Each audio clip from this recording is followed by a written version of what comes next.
পারমাণবিক আর অপারমাণবিক বোমা, পারমাণবিক বোমা কেউ ব্যবহার করবে না, কিন্তু ইরান বা ইসরায়েলে যদি কেউ পারমাণবিক বোমার ব্যবহার করে, যদি গাজাতে ব্যবহার করে, যদি ইউক্রেনে ব্যবহার করে, তাহলে কোন পজিশনে কে দাঁড়িয়ে আছে একবার দেখতে মন চাইছে।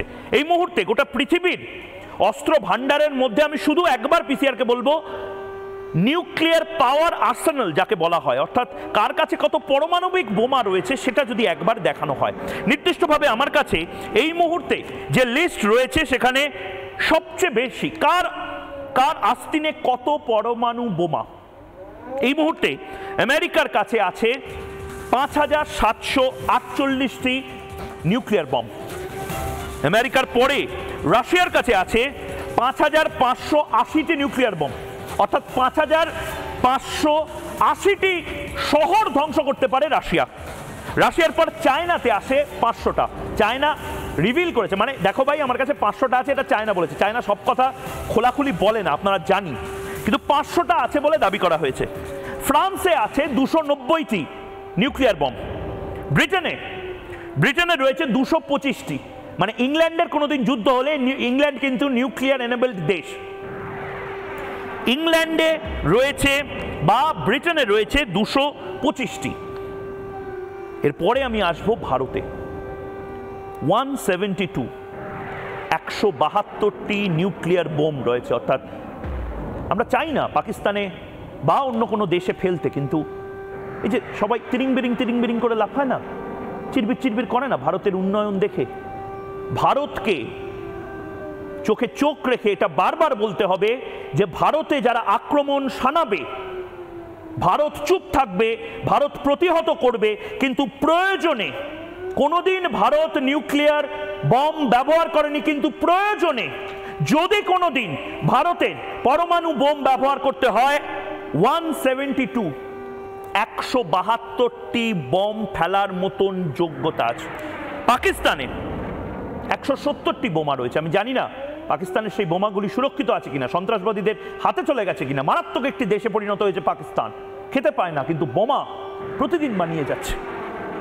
ইসরায়েল 90টি পারমাণবিক বোমা এই মুহূর্তে ইসরায়েলের কাছে রয়েছে। এবং উত্তর কোরিয়া, আবারও বলছি, চায়নার পরে উত্তর কোরিয়া এমন একটি দেশ, তারা নিজেরা কখনো বলে না তাদের কাছে আসলে কি আছে, কিন্তু তারা বলেছে আন্তর্জাতিক স্তরে 50টি বোমা তাদের মজুত করা আছে। কিন্তু হাইড্রোজেন বোমা কতগুলো আছে, মোয়াব আদৌ আছে কিনা আমরা জানি না।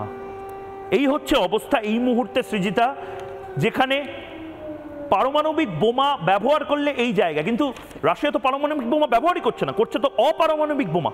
সৃজিতা, সেখানেই বুদ্ধির খেলাটা খেলছে রাশিয়া। কিন্তু পারমাণবিক বোমার যখন তালিকাটা ময়ূখ বলছিলেন, তখন আপনারা নিশ্চয়ই খেয়াল করেছেন যে ভারতের কাছে 172টি পারমাণবিক বোমা রয়েছে, যেখানে পাকিস্তানের কাছে রয়েছে, আমাদের প্রতিবেশী দেশ কিন্তু অতি অবশ্যই বন্ধু নয়, 170টি পারমাণবিক বোমা। সেখানে অনেকেই এখন ভাবতে পারেন যে আরে তাহলে তো পাকিস্তান আর ভারতের একেবারে কাছাকাছি পরিমাণ বোমা রয়েছে। এখানে একটা ভুল ধারণা তৈরি হতে পারে। এখানে একটু আপনাদেরকে তথ্য দিয়ে দিই যে পারমাণবিক বোমা মূলত দুই ভাগের হয়, একটা স্ট্র্যাটেজিক্যাল এবং অপরটি ট্যাকটিক্যাল হয়। যেটা স্ট্র্যাটেজিক হয় অনেক বেশি শক্তিধর এবং বেশি জায়গা জুড়ে তার প্রভাব পড়ে, ট্যাকটিক্যাল সেটার জায়গাটা কম ক্ষেত্র জুড়ে সে তার প্রভাব বিস্তার করতে পারে। কাজে এবার আপনারা একবার দেখে নিন যে ভারতের অস্ত্র ভান্ডার এবং পাকিস্তানের অস্ত্র ভান্ডার এক নজরে আপনাদের জন্য রইল। ভারতের অস্ত্রাগারে বৃহৎ পরমাণু বোমা এবং পাকিস্তানের হাতে ছোট পরমাণু অস্ত্র। তারপর বড়সড় মহানগর নিশ্চিহ্ন করার ক্ষমতা রাখে ভারতের পারমাণবিক বোমা। সেখানে পাকিস্তানের যে পারমাণবিক বোমা রয়েছে তার প্রভাব ছোট এলাকায় সীমাবদ্ধ, ছোট ছোট ছাউনির ওপর হয়তো সীমাবদ্ধ সেই বোমা। আর কি তথ্য পাওয়া যাচ্ছে, ভারতের হাতে ক্ষেপণাস্ত্র অনেক বেশি পরিমাণ রয়েছে, যেখানে পাকিস্তানের কাছে ক্ষেপণাস্ত্রের সংখ্যা অনেক কম, তুলনায় অনেক কম। খালি দুইটি দেশের শক্তিটা আমরা আপনাদেরকে দেখাচ্ছি, সামরিক শক্তি আমরা আপনাদেরকে দেখাচ্ছি। ক্ষেপণাস্ত্রের সর্বোচ্চ পাল্লা ভারতের 8000 কিলোমিটার, এতটাই শক্তি সম্পন্ন এই ক্ষেপণাস্ত্র, এত দূরে গিয়ে তার প্রভাব বিস্তার করতে পারে। সেখানে পাকিস্তানি ক্ষেপণাস্ত্রের সর্বোচ্চ পাল্লা 2750 কিলোমিটার। আর কি তথ্য পাওয়া যাচ্ছে, ভারতে দূরপাল্লার ক্ষেপণাস্ত্র মজুত রয়েছে প্রচুর পরিমাণে, যেখানে পাকিস্তানের কাছে দূরপাল্লার কোনো ক্ষেপণাস্ত্র নেই এখনো অবধি যা তথ্য পাওয়া যাচ্ছে। এরপর সর্বশেষ যা জানতে পারা যাচ্ছে, ভারতের কাছে রয়েছে সবচেয়ে শক্তিশালী ক্রুজ ক্ষেপণাস্ত্র ব্রহ্মাস, যা ভারতের গর্ব করার মতো বিষয়, এবং সেখানে পাকিস্তানের কাছে ক্রুজ ক্ষেপণাস্ত্রের ভান্ডার একেবারেই নগণ্য। ময়ূক, সৃজিতা, আমাদের অনেকেরই মনে হয়েছে হয়তো যে রাশিয়া ইউক্রেনের লড়াইটা থেমে গেছে। এটা স্বাভাবিক যে আমরাই ভারতীয় টেলিভিশন হিসেবে প্রথম রাশিয়াতে পৌঁছেছিলাম, ইউক্রেনে আমাদের প্রতিনিধিরা পৌঁছেছিল। বাংলা টেলিভিশনে প্রথমবার আমরা দেখিয়েছিলাম রাশিয়া ইউক্রেন যুদ্ধ লাইভ। কিন্তু বিশ্বাস করো সৃজিতা, বাংলার মানুষও হয়তো ভুলে গেছে, কিন্তু রাশিয়া ইউক্রেনের যুদ্ধ বন্ধ হয়নি। আমরা আবার এই ছবিগুলো, এই বিস্ফোরণের খবরগুলো পেয়েছি বলে সমস্ত কিছু বন্ধ রেখে আধ ঘন্টা ধরে আপনাদের এটা দেখাতে হয়েছে। দেখুন এই ছবিগুলো রাশিয়া ইউক্রেনের, আমাদের চোখ সেট হয়ে যাচ্ছিল ইসরায়েল এবং ইরানের যুদ্ধ, যে যুদ্ধ চলছে সেই যুদ্ধের ছবি দেখতে দেখতে, কিন্তু এই ছবিগুলো ইউক্রেনের ছবি, এই ছবিগুলো রাশিয়ার ছবি। এবং প্রথমবার এই mother of all bombs, father of all bombs, সমস্ত বোমার বাবা, সমস্ত বোমার মা, এই সমস্ত কিছু কিন্তু হয়নি। আমি ফুল ফ্রেমে দেখার চেষ্টা করব। দেখুন আফগানিস্তানে এই যে আজকে সৃজিতা তুমি যে কথাগুলো বলছিলে, ফাদার অফ অল বোমস বা মাদার অফ অল বোমস, 2017 সালে প্রথমবার যুদ্ধে মাদার অফ অল বোমস বা মোয়াব ব্যবহার করে আমেরিকা। সেই ছবি এই মুহূর্তে আপনাদের টেলিভিশন স্ক্রিনে আপনারা দেখতে পাচ্ছেন। আফগানিস্তানের নাঙ্গারহার প্রদেশে একটি দুর্গম পার্বত্য গুহা লক্ষ্য করে মাদার অফ অল বোমস ফেলা হয়। দেখুন দেখুন গুহার মধ্যে যারা যারা রয়েছে তারা তো খতম হয়েছে, তার পাশাপাশি গোটা পাহাড়, সেই পাহাড় ভেঙে পড়েছে। এবং সেই ছবি এই মুহূর্তে আপনারা দেখতে পাচ্ছেন। এই মুহূর্তে দেখতে পাচ্ছেন আলো, যে আলো এই মুহূর্তে, সেই আলো নারকীয় সেই আলো। এই ছবি ভয়ঙ্কর, সেই ভয়াল বিস্ফোরণে আসলে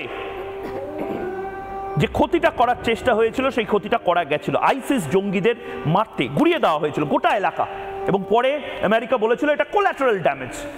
সেই ছবি আপনাদেরকে দেখাচ্ছি আমি ফুল ফ্রেমে। এই ছবিটা, এই ভয়ঙ্কর ছবি, এই ছবিটা একবার আপনাদেরকে দেখানোর জন্য বলবো ফুল ফ্রেমে। এই শব্দ ভয়ঙ্কর শব্দ, এই ছবি ভয়ঙ্কর ছবি আপনাদের স্ক্রিনে ভালো করে দেখুন। এভাবে জাস্ট পড়ার সঙ্গে সঙ্গে দেখুন আমরা যেভাবে ছবিগুলো দেখি, সেই ছবিগুলো হয়তো আমাদের চোখ সেট হয়ে গেছিল ইসরায়েল ইরানের যুদ্ধের পর, কিন্তু এই মুহূর্তে যে ছবি আমরা দেখতে পাচ্ছি সেই ছবি ইউক্রেনের ছবি। এই ছবি বিভিন্ন বছরে আমেরিকা বা রাশিয়া এরকম ছবি নির্মাণ করেছে। আসলে এগুলো যুদ্ধের ছবি সৃজিতা, 2003-এর ছবি। এভাবেই আফগানিস্তান থেকে শুরু করে বিভিন্ন দেশ এভাবে গুড়িয়ে দিয়েছে পশ্চিমী দুনিয়া, এবং এভাবেই ট্যাঙ্ক নেমেছিল রাস্তায়।